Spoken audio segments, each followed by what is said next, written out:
Clara Peeters is primarily known for still life paintings. She's a Flemish artist who lays the groundwork for other well-known still life artists. And it's interesting, at the time, still life is seen as a, feminine space. It's seen as the appropriate area for a female artist to work. After all, it was felt that they lacked the energy, the charisma to create a portrait, to capture a history painting, so they were left with still life. And I understand this is not an idea that's very popular today, but this is the time that we're dealing with. This is the 17th century. The piece we're looking at is still life with flowers, goblet, dried fruit, and pretzels, which you see in the middle there. These are fairly small paintings compared to the more epic images that we've seen from Rubens, that we've seen in terms of portraits and others. And it's one of a series of 4 that depict the typical 17th century meal. For who would be the question? Let's look at what we have. We have a glass goblet, which, based on Velasquez in the last chapter, should let you know this is going to be an upper-class home. We see dried fruits. Now, those would be primarily imported. They're things like apricots from Turkey. And we see pretzels, and we know that there's going to be symbolism there.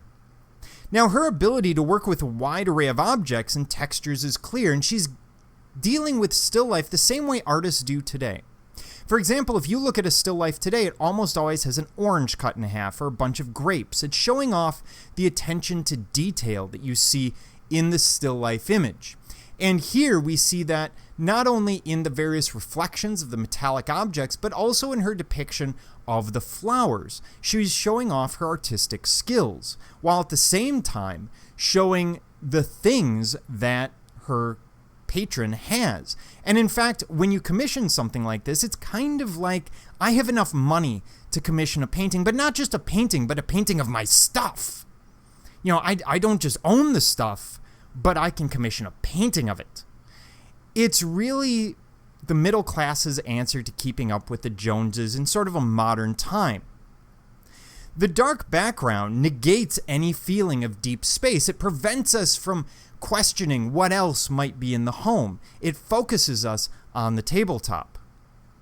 Now, the pretzels are interesting. They're not artistically all that interesting. It's not a difficult thing. It's a matte finish. It's a single color. But they're there to get across the religiosity of the people in the home.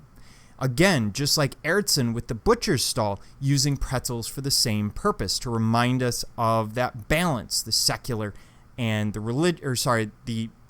the secular and the religious. By allowing some elements to fall off the edge of the table, she's invading the viewer's space. She's encouraging us to feel as if we can walk right up to the table and take something off of it, to eat it or take it or whatever the situation may be. And her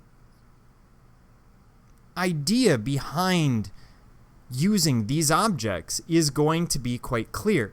For example, the metallic object she's grabbing to study reflection. The clear glass is always a challenge for artists because whether you put a clear fluid in it or you put, in this case, some kind of wine or juice in it, what you're seeing is a translucent substance within a translucent vessel and trying to capture that, which is quite complex. Compositionally, the flowers are quite complex and shows us a whole different aspect of her eye, of her skill. The same with the mixture of dried fruit. While they're not colorful, it's the textures that really draw us in.